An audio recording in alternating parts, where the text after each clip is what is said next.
programa Direito em Foco hoje recebe o advogado criminalista e egresso do nosso curso de Direito, André Gustavo Magalhães, para tratar do tema audiências de custódia e direitos fundamentais.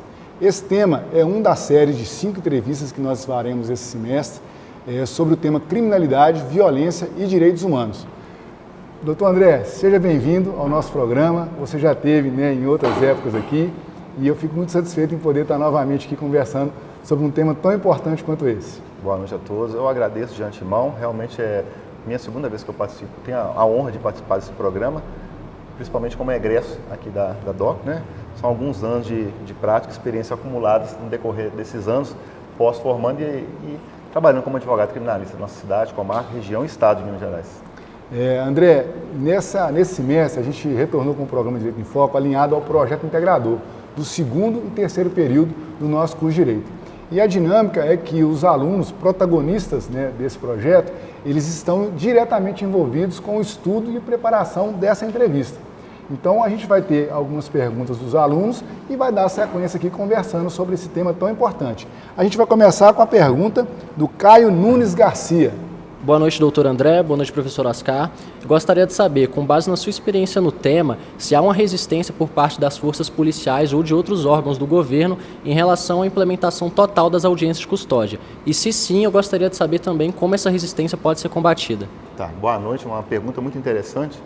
O que ocorre? Hoje em dia as coisas já estão, a realidade é muito diferente à época que se iniciaram a implementação das audiências de custódia. Elas já estão lançadas em meados de 2015 e de lá para cá, já são 10 anos de realização de audiência de custódia. O que ocorre? Já é uma coisa que está presente, fixada no nosso ordenamento jurídico. Então não é mais uma novidade. Mas de fato, a época que ela surgiu, nós tínhamos sim muitas dificuldades, não na implementação, porque ela foi obrigatória por força de leis, de tratados internacionais. O Brasil é signatário de vários tratados internacionais, onde se implementou no nosso país devido a esses tratados. O resto do mundo todo cobrou isso do nosso país. Então, desde 2015, a história já vem nos trazendo agora outra realidade totalmente diferente.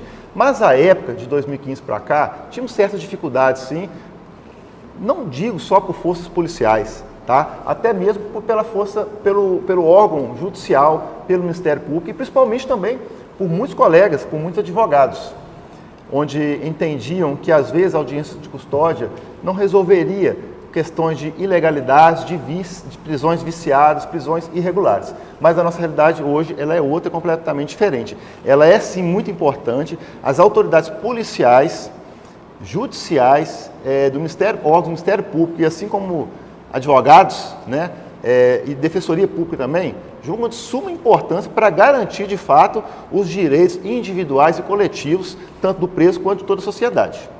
André, e é importante nessa questão relacionada à pergunta, porque a audiência de custódia, ela traz um viés de oportunidade para aquela pessoa que foi presa, dela esclarecer o que ocorreu ali durante a situação em que ela foi detida e, de uma maneira direta, o Poder Judiciário ter acesso e as autoridades, de um modo geral, todas envolvidas com aquele ato, todos poderem fazer aquilo que deve ser feito em observância à lei. Sim, doutor. Antigamente, nos viés das delegacias, a forma, às vezes, que eram efetuadas e efetivadas as prisões em flagrante, a forma como era conduzida o rito da prisão, ele era, infelizmente, muitas vezes eivado de várias irregularidades, de torturas. Então, com a implementação e implantação da audiência de custódia, conforme nós vamos tratar mais adiante aqui, existe um rito a ser seguido, um fluxograma a ser seguido, de forma que ele vai evidenciar qualquer tipo de irregularidade. Hoje a pessoa que ela é presa e conduzida, tanto a partir do momento que ela é presa e conduzida da viatura até a delegacia, da delegacia até o presídio, tudo isso é checado pela autoridade policial, porque hoje em dia um diretor de presídio não recebe um preso sem um exame de corpo de delito, porque se esse preso já chegar nessa unidade prisional machucado, tem que ter um porquê que chegou lá. O diretor do presídio não recebe mais, então, da Polícia Militar e nem da Polícia Civil. A Polícia Civil também não recebe mais da Polícia Militar uma pessoa, se não tiver passada numa UPA, num posto de saúde, para ter os devidos atendimentos e cuidados médicos, se for necessário. Então, hoje a nossa realidade é muito diferente. Há sim essa, não só preocupação, isso é uma formalidade, é um requisito formal da efetivação da prisão. Excelente. E a gente vai passar agora para a segunda pergunta do aluno Hélio Guimar de Assis Almeida. Na sua visão, as audiências de custódia têm sido eficazes na redução de prisões desnecessárias e na prevenção de abusos? Hélio, uma excelente pergunta também. Obviamente, as audiências de custódia, elas servem como filtro para chegar até o magistrado, chegar até o juiz, de fato, um auto de prisão em flagrante, né, devidamente fundamentado e, se for o caso, ser ratificado pela autoridade policial, após ouvida, né, o policial militar condutor, testemunhas e o próprio preso, ela vai sim, de fato, implementar não a verdade dos fatos, que não vai discutir o mérito. A audiência de custódia não é feita para discutir o mérito da questão, se está certo ou se está errado. Ela vai discutir a forma que foi efetivada essa prisão, como se deram os fatos nesse sentido, conforme a gente falou que desde a prisão, a condução do preso até a delegacia, a condução do preso até o presídio, se houve algum princípio aí de maus tratos, de tortura, se a prisão foi legal, se de fato a tipificação penal corresponde ao que está no relatório do delegado. Então a audiência de custódia, eu acredito, tá, como operador de direito que sou, que ela veio assim a somar, a evitar ilegalidades e evitar excessos por parte do magistrado. E lembrando, ela tem que ser realizada até num período de máximo de 24 horas, até efetivado o auto de prisão em flagrante. Passando desse período, se não for fundamentado e justificado, pode ser até relaxado a prisão. André, e em relação a esse prazo, né, de 24 horas, né, a realidade anterior era bem diferente, né? Às vezes a pessoa era presa e ficava meses, né? Costumava ficar anos. A bem da verdade, quando a pessoa era presa, se não fosse, às vezes, um advogado ou um defensor público fazer um requerimento de liberdade provisória ou de revogação de prisão, porque até a época não tinha essa substituição de prisão por medidas cautelares diversas da prisão, igual tem muito hoje, que não deixa de ser uma forma, né, da pessoa estar presa, mas ela vai cumprir todas as medidas cautelares para não ficar custodiada no presídio, mas tem as responsabilidades. Mas, de fato, não tínhamos tantos defensores públicos conforme tem hoje, então a pessoa, às vezes, ficava à mercê da própria sorte, conforme seu relator. Quando eu, há 18 anos, 19 anos, que eu comecei a militar na seara criminal, como advogado, várias vezes familiares procuraram que a pessoa estava 3, 4 meses presa sem uma decisão judicial, sem uma análise judicial com relação, de fato, à legalidade ou não daquela prisão em flagrante. Nesse mesmo sentido, né, em relação às perguntas, que elas estão bem alinhadas, né, e a gente tem a pergunta agora da aluna Ívila Clara Viana. Boa noite, gente. Então, a minha pergunta é: quais os direitos fundamentais são mais potencialmente violados durante o processo da prisão e como eles são garantidos através da audiência de custódia? Vamos lá, por partes. O que ocorre? A gente está sempre fazendo um paralelo aqui do antes e depois desse período de audiência de custódia. Uma coisa que era muito violada antes desse período de audiência de custódia, hoje, não vou dizer que ela zerou, mas ocorre com muito menos frequência, tá? De fato, é o excesso na prisão. Primeiro excesso, às vezes, o uso de algema indiscriminado. Nem toda prisão tem a necessidade do uso da algema, mas, infelizmente, ainda é de praxe, todo mundo que é conduzido, né, ser algemado. Então, isso é um ponto que já gerou vários habeas corpus nos nossos tribunais, tanto no TJMG quanto no STJ ou STF, ocorrendo vários relaxamentos de prisão por uma prisão ter sido feita ilegal, de forma ilegal. Até mesmo nas audiências de custódia, a regra, a rigor, é que o preso fique sem algemas na audiência de custódia. Tá? Outro fato que às vezes acontecia hoje, não vou falar que não acontece, mas com muito menos frequência, que é com relação ao excesso também, do uso abrupto da força física policial, onde que às vezes acontecia sim, né? Um policial exacerbar um pouco na força empregada em desfavor da pessoa conduzida. Hoje também a gente vê isso de forma muito reduzida, embora, infelizmente, ainda não está exterminado. Ocorre, mas com muito menos frequência, isso ocorria com muita frequência. Outro fato também, a invasão de domicílio da pessoa, sem uma ordem judicial, todos sabemos aqui, né, que não é possível se a pessoa não autorizar. mas isso ocorria de forma muito... ocorria muito nesse sentido, hoje ocorre pouco. Por quê? Geralmente, para entrar na casa, tem que ter autorização. Então, acontecia de ir lá no boletim de ocorrência, está lá que o morador autorizou a entrada na casa. E chega na delegacia, é o contrário. Não autorizei ninguém a entrar na minha casa. Então, isso é uma questão hoje muito mais séria, muito mais debatida e ocorre com muito pouca frequência. Por quê? Após o pacote anticrime, né, passou a ser uma conduta criminosa da autoridade policial que praticar esse tipo de conduta também.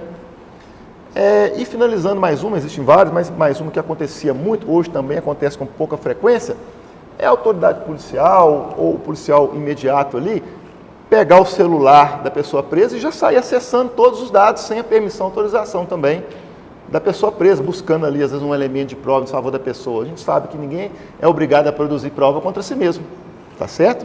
Então, esses eram alguns abusos que ocorriam. Hoje não está estagnado não, mas acontece com muito pouca frequência. André, e em relação, né, a esses detalhes todos que você está falando, né, tem uma expressão hoje muito sendo utilizada quando se trata da questão de prisão, né, que é a seletividade penal. E aí a gente tem uma pergunta aqui que é assim: quem realmente se beneficia da audiência de custódia, observando essa questão da seletividade penal? É uma pergunta, ao mesmo tempo que ela é uma pergunta de cunho muito complexo, né? Porque pode se passar, às vezes, de forma subjetiva, muitos entendimentos. Mas o meu ponto de vista é que quem se beneficia de fato é o conduzido. Porque ali é o momento, é a oportunidade que ele tem voz. Quando não tinha audiência de custódia, doutor, a pouca voz que o preso tinha era a caneta e papel do advogado, ou a máquina da datilografia até então, ou hoje o computador, né? Então, o preso não tinha voz, conforme nós relatamos anteriormente, que às vezes passava 10, 15, 20, 30, 2 meses sem esse preso ter a oportunidade de manifestar nos autos. Essa audiência de custódia, com esse prazo de até 24 horas, mesmo com o advogado, embora sempre ressaltando, não entra no mérito da questão se o cara praticou ou não praticou a conduta delitiva, mas ele tem a oportunidade de falar como se deram os fatos, como ele foi preso, como ele foi conduzido, se houve algum excesso, se não houve. Então, eu entendo de suma importância, principalmente para o conduzido. Também para a sociedade, que hoje a gente acredita aí que existem muito menos injustiças após o cumprimento da audiência de custódia.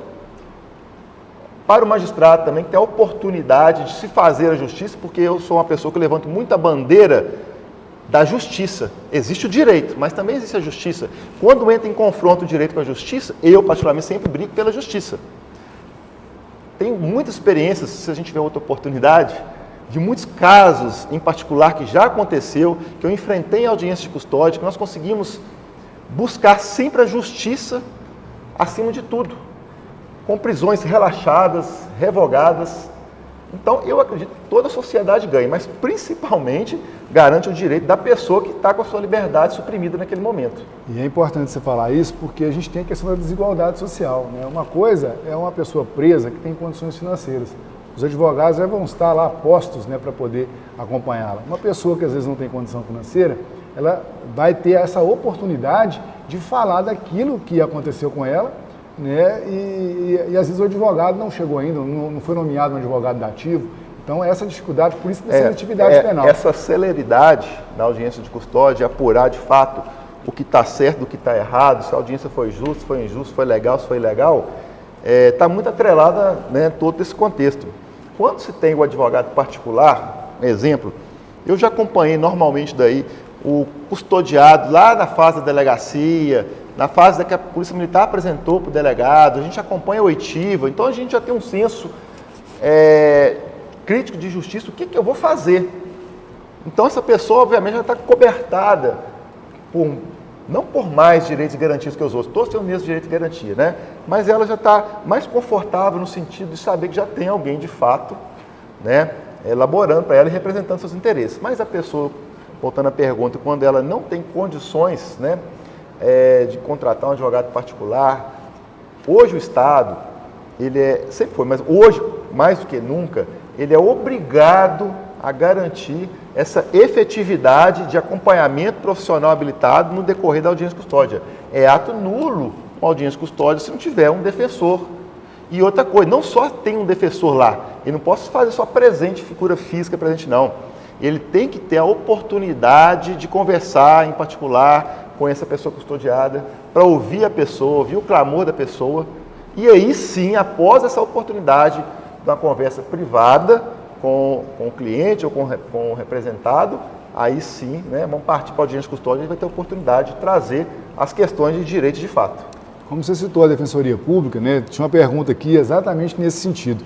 A Defensoria Pública consegue atuar de maneira eficaz nas audiências de custódia? Doutor, do meu ponto de vista pessoal, eu acredito que sim. Primeiro que estamos aqui, não só em Caratinga, tá? Eu vou falar por Minas Gerais, né? Com seleto número, quantidade e qualidade de defensores públicos. Eu tenho a oportunidade de trabalhar diariamente com os defensores públicos da nossa comarca, chegou agora mais alguns, né? Apesar de serem jovens defensores públicos iniciando a carreira, mas tem de alto gabarito esses defensores. E de mais a mais, a audiência de custódia, o advogado ele vai estar sempre atento, no caso do defensor público, sempre atento, primeiro ponto ali, tentar buscar ou identificar alguma irregularidade daquela prisão. Não tendo a irregularidade de prisão, mesmo às vezes ele não tendo aquele acesso que nós temos particulares com um familiar do preso, para conseguir para a gente uma proposta de emprego, um comprovante de emprego lícito, de endereço fixo. Às vezes é uma mulher que foi presa, ela tem um filho menor de 12 anos, que sabemos todos hoje, né, que isso é um requisito primordial para buscar essa liberdade provisória de uma mãe. Às vezes esse defensor, ele não tem de antemão, de uma forma tão rápida, possibilidade de apresentar essa documentação, mas ele, como defensor, ele tem outros meios de oficiar o cartório, de solicitar ao magistrado que se oficie o cartório, para provar a identidade dos filhos, idade dos filhos. Então a Defensoria Pública hoje ela é muito qualificada. E sim, toda pessoa que está ali naquela situação de preso, ela tem o direito de ter um profissional qualificado, seja advogado particular ou seja Defensoria Pública. Até porque senão ele pode ficar até indefeso numa audiência dessa ou no decorrer de uma ação penal. Excelente. Então, outra pergunta aqui. A audiência de custódia realmente reduz o número, ou tem reduzido o número de prisões preventivas no Brasil? Muito, muito. Antes da audiência de custódia, antes de 2015, ainda temos uma população carcerária recorde mundial.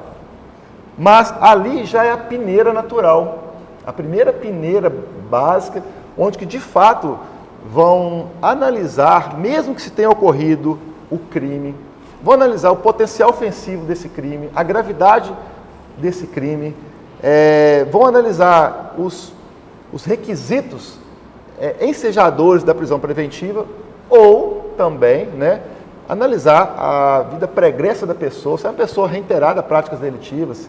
Então vai ser analisado uma série de fatores onde que o magistrado vai chegar ao final com o pedido da defesa de liberdade, ou de revogação, ou de relaxamento, ou de substituição dessa prisão por outra medida cautelar, diversa da prisão, ou de uma prisão domiciliar, com uso de tornozeleira, sem uso de tornozeleira, ou até às vezes um pedido de fiança. Né? Então, nesse ponto, nesse aspecto, de fato, reduz muito o número de prisões, não digo que não são prisões ilegais, não, né? Aí de qualquer tipo de prisão, porque hoje tem uma série de opção adversa da prisão. A prisão ela é exceção. A regra não tem que ser prisão, tem que ser a liberdade. Então o magistrado ele tem que dosar isso muito bem.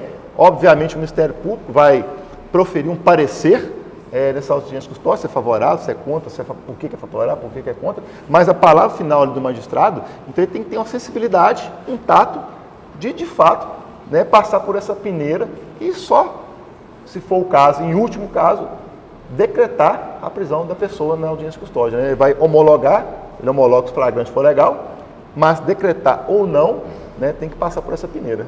Diante desse destaque da importância da decisão, né, qual é o papel do juiz na audiência de custódia? Em primeiro lugar, o juiz aí é o maestro, né? Ele é o regente dessa audiência de custódia, ele é a força do Estado ali ele tem que garantir ali todos os direitos efetivos que a pessoa tem, os direitos fundamentais. Ele vai analisar ali se essa pessoa foi ou não agredida, a condição da prisão, se de fato cabe ou não cabe a liberdade provisória, né, após a homologação de um flagrante, se for o caso. Então, o juiz, ele é a pessoa garantidora, efetiva, né, desse direito.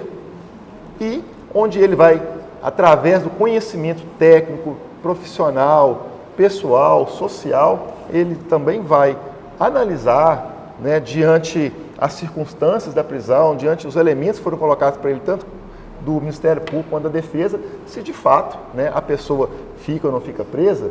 Então, o juiz é um papel fundamental. É uma engrenagem, né? Todos são fundamentais, né? Só que o juiz ali é o regente, é o maestro.